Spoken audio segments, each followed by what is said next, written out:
बेटा मेरी बात ध्यान से सुनो। जब भी तुम श का उच्चारण करोगे तो तुम्हारी जुबान से हवा निकलनी चाहिए इस तरह। श स। नहीं बेटा ध्यान से सुनो। श श स। और एक बार स। जोर से श। बहुत अच्छा। अब इस पूरे वाक्य को फिर से पढ़ो। Come on, you can do it.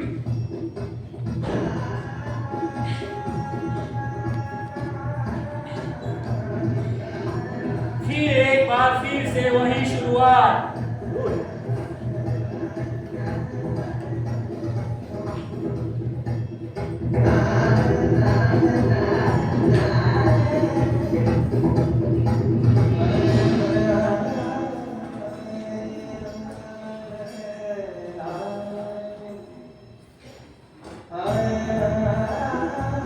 अरे नहीं बेटा नहीं, ये बिल्कुल ही सही तरीका नहीं है थिएटर में चलने का।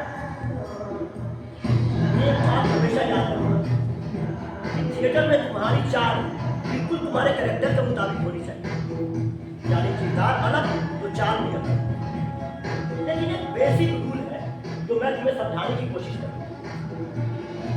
थिएटर में जब भी तुम्हें जिस दिशा में आगे बढ़ना है सबसे पहले उस दिशा का पैर आगे बढ़ो। एग्जाम्पल, अगर मुझे दाईं ओर जाना है तो मैं सबसे पहले अपना दायां पैर आगे करूँगा, और अगर बाईं ओर जाना है तो सबसे पहले मैं अपना बायां पैर आगे करूँगा। समझ गए? फिलहाल तुम मेरी तरह एकदम सिंपल चलने की कोशिश करो, ठीक है?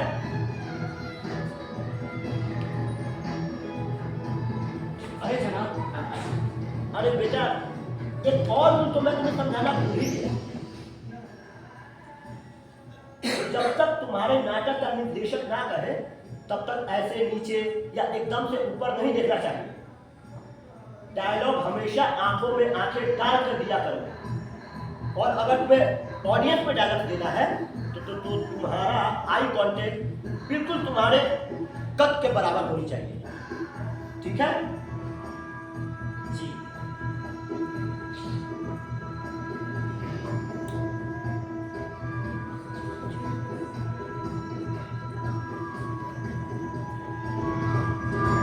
कहाँ जा रहे हो?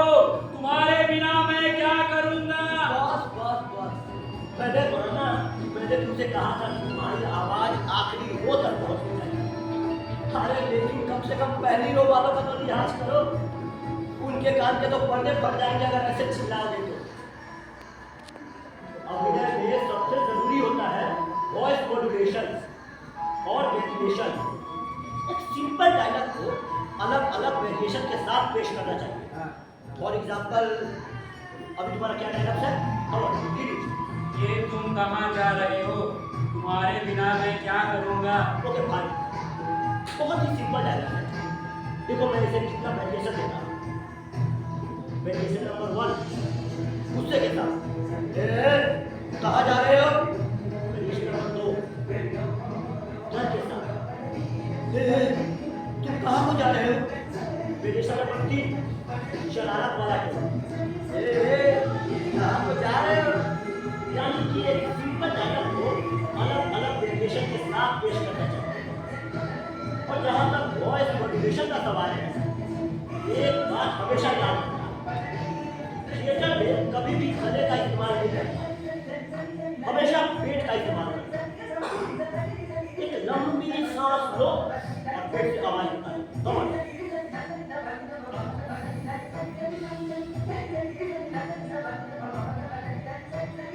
ये तुम कहाँ जा रहे हो?